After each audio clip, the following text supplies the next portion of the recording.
And on the topic of YouTube, we have yet another YouTube debacle to talk about this week, this time involving the verification checkmark that appears next to the names of many creators on the platform, myself included. These checkmarks appear in search results, they appear on your channel, they also appear in chats and on comments, so that when you are leaving a comment, they know that you are the person leaving it and not some impersonator that's out there. A bigger issue for celebrities, but it's also a big issue for channels like mine, where a lot of people re-upload my content and put their own affiliate links next to it and might confuse people as to who exactly I am. And I think it's important that that check mark exists for creators both large and small.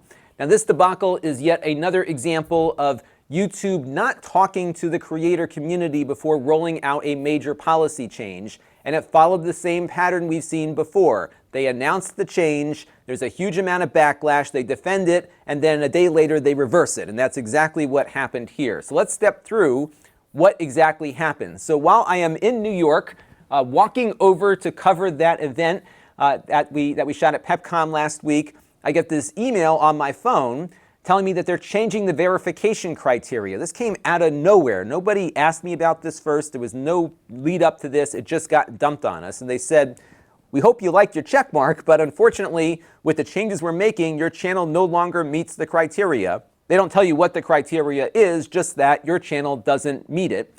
And what was interesting in this process is that there were a lot of large creators who were losing their check marks and a lot of smaller ones who were keeping it. And it looks like this is yet again the AI algorithm stuff doing things without any human judgment behind it.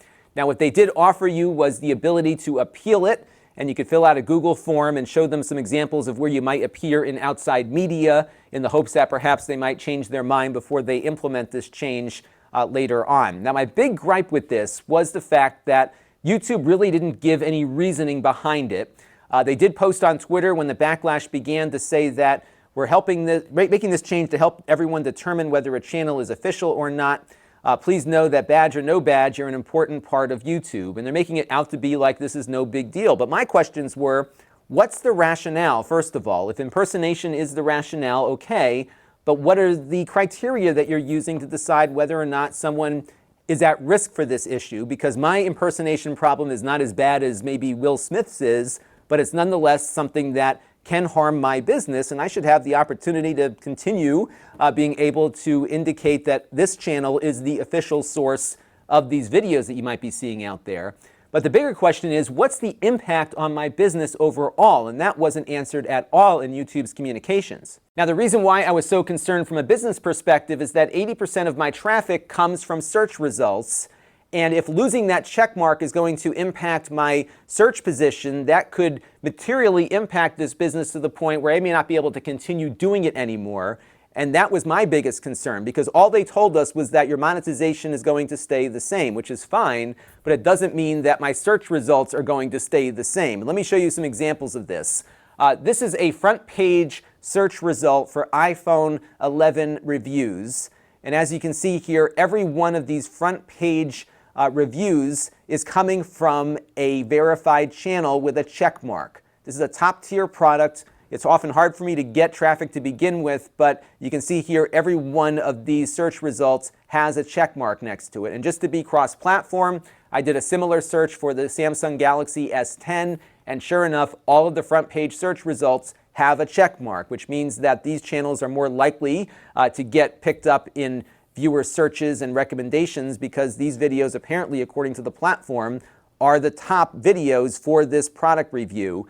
And my concern is that I don't know whether or not that check mark has anything that the search engine is looking for in deciding how to rank things. It might not, but maybe it does. And that was one thing that YouTube didn't communicate to us about what would happen to search position. I would have been okay with it if they said, this doesn't impact your search position, your recommendations aren't impacted by whether or not you have a check on it or not. If that was the case, I would have been more okay. But I'm still concerned over the fact that if you lose your check mark, that might mean someone who's searching might be less likely to click on the video, even if it did have a good search position, because they might think the check mark is a greater indicator of that channel's validity versus one that doesn't have one. So, just so many questions that came out of this that YouTube just didn't even address, and they never address any of this stuff. And it really made me concerned and a bit anxious, to be honest with you, about whether or not my channel could even continue after losing that check mark, if it would result in a material change to my search position.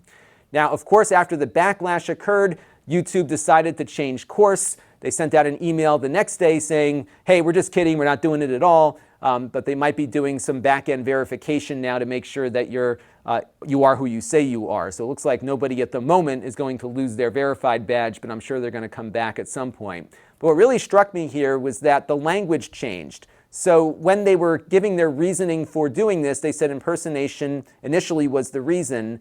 But in this email response now, they're saying it was only one of the goals. But they never said what the other goals were. What was it that made them want to do this in such an extreme fashion so quickly? And this is just another example of just how frustrating it is to be a mid-level creator on this platform, because this kind of stuff happens all the time, and they never give any good rationale behind these major policy decisions. Yet other things they're more open about, and there's just a lack of consistency, and it's hard to run a business around this because you don't know what's going on. Now look, I don't have a sense of entitlement here. Ultimately, YouTube is running a business, and my business needs to be compatible with the economics of theirs, which is fine. But I would like to know every once in a while, if there is a shift coming to the economics of how they do business, we should know about it so that we can plan accordingly. This is just another example of how things just get dumped out on us, and we have no idea what the reasoning is behind it, and we still don't. Now, right before this email was sent out, they had the CEO jump onto another platform, Twitter, to communicate with the rest of the community, because we don't have a good communication system inside of YouTube to have these discussions. And they probably had half a dozen people work on the response here, acknowledging the frustration and hurt that we've caused. And while we're trying to make improvements, we missed the mark, a great corporate word for when you want to do a mea culpa.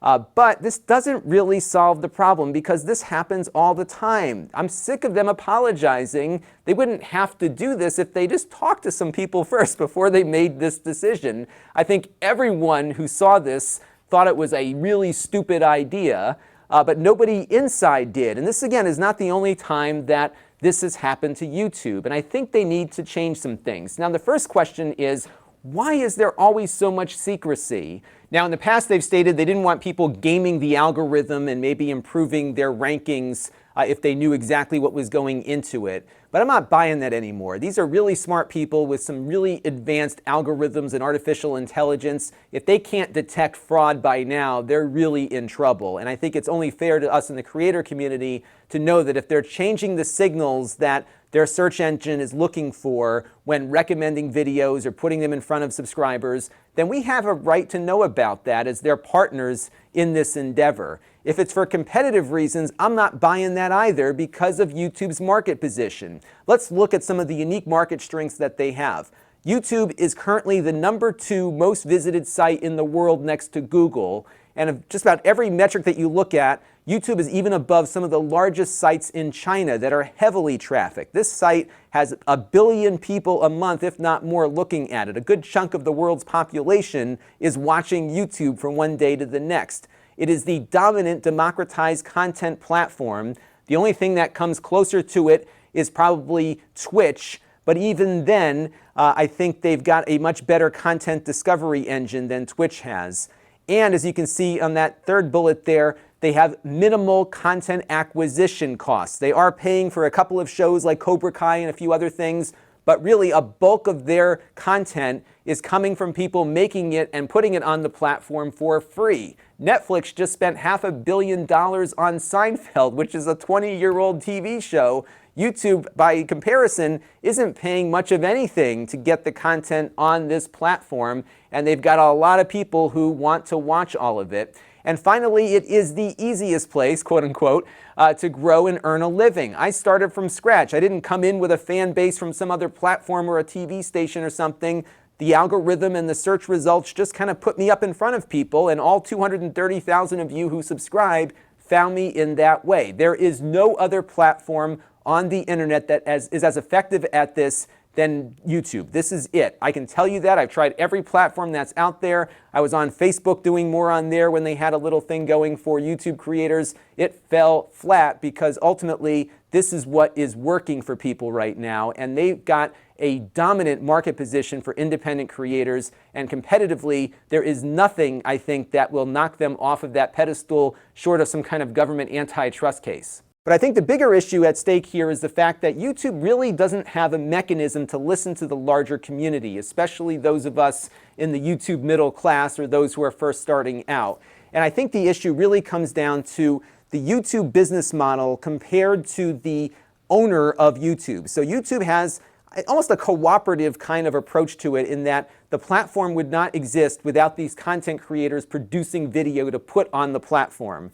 Google, the company that owns YouTube, is a search engine with customers. They have people that buy ads on the search engine, but there's really no creativity, there's no content being put into that search engine. It is crawling the web and looking for things, and people are advertising on it, and they can have a standard customer relationship there. It's very different in a cooperative where those of us who don't own YouTube are actually contributing to its success, and I think they need to treat the community a lot differently, perhaps, than Google is treating their search engine customers, or perhaps how their Nest thermostat division is treating the retailers they're selling thermostats to. I think there's a very different model here, and they're trying to apply the corporate communication model that works throughout the rest of the company to YouTube, and it falls flat every time.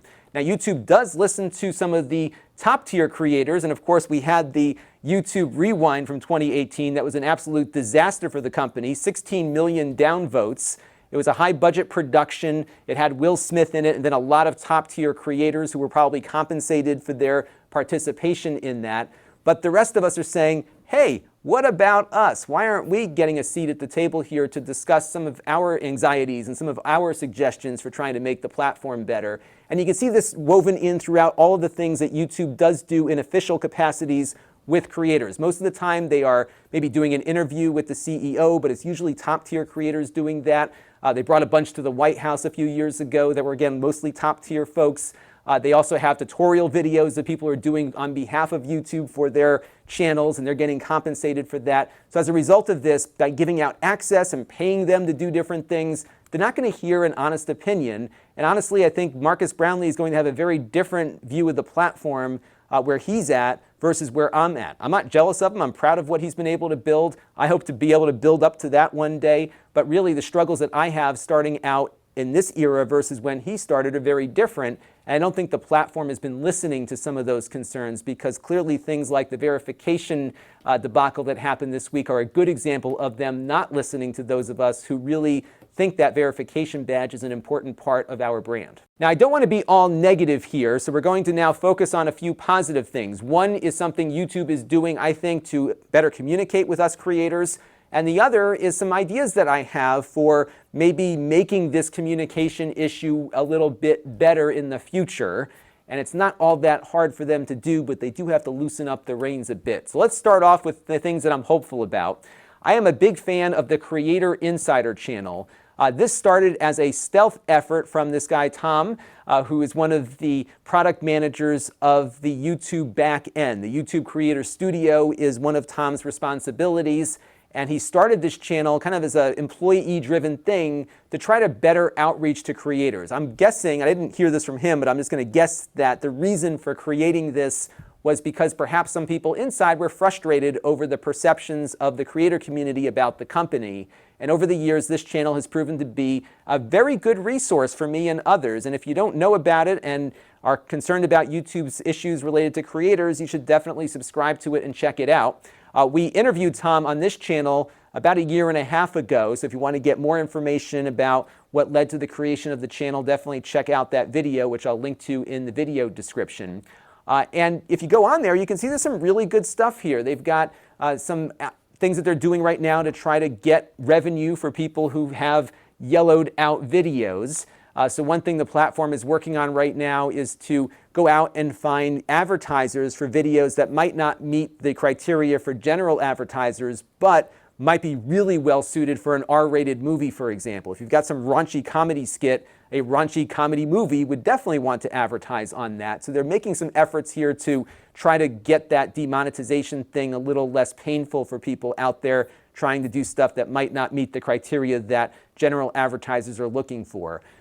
Again, just day after day, they post up a lot of news and other information, but they don't tell them everything, which is the problem here. So Creator Insider didn't know about the verification thing because they didn't talk about it. So this is the kind of stuff I think that they should be making more use of. And if there is a big, important policy decision that's on the way, perhaps filtering it through Creator Insider for feedback first might be a helpful way of preventing future missteps like they had this past week.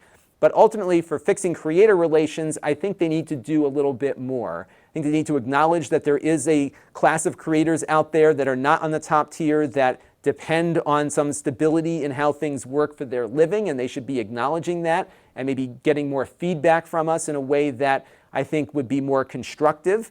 And they could do that perhaps through the creation of something called a public editor, or maybe create a panel of public editors.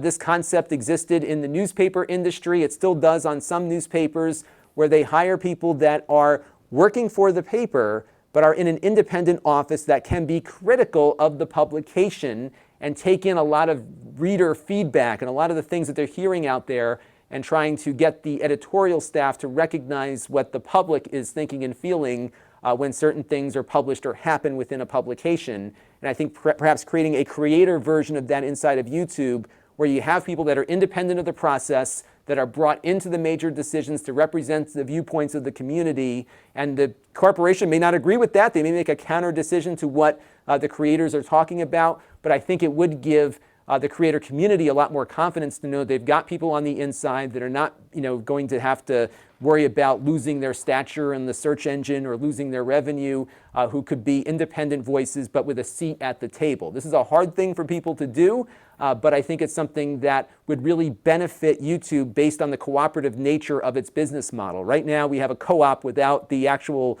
people at the table helping to determine the course of the institution here, and I think this would really help quite a bit if they could create a mechanism by which a regular group of people who are representing the creator community can be part of those discussions, can hear all the reasons why they're doing what they're doing, and be able to provide some back and forth out to the creators at large, so that these decisions can be made in a way that people understand, if not always accept. And my Q&A for you this week are what your opinions are on this whole disaster that took place in the last week or so. But I want to add a caveat to this, in that if you are going to complain about YouTube, you've got to provide an idea as to how they can be better.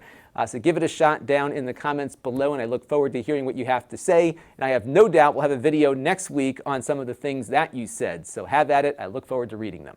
This channel is brought to you by the Lon.TV supporters, including gold level supporters, the 4 Guys with Quarters podcast, Chris Allegretta, Tom Albrecht, Mike Talbert, Brian Parker, and Kalyan Kumar. If you want to help the channel, you can by contributing as little as $1 a month.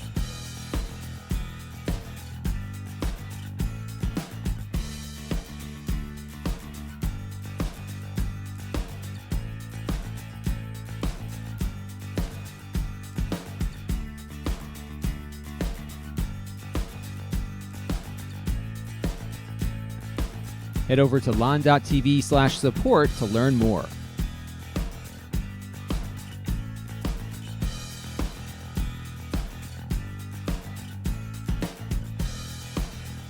And don't forget to subscribe. Visit Lon.TV/s.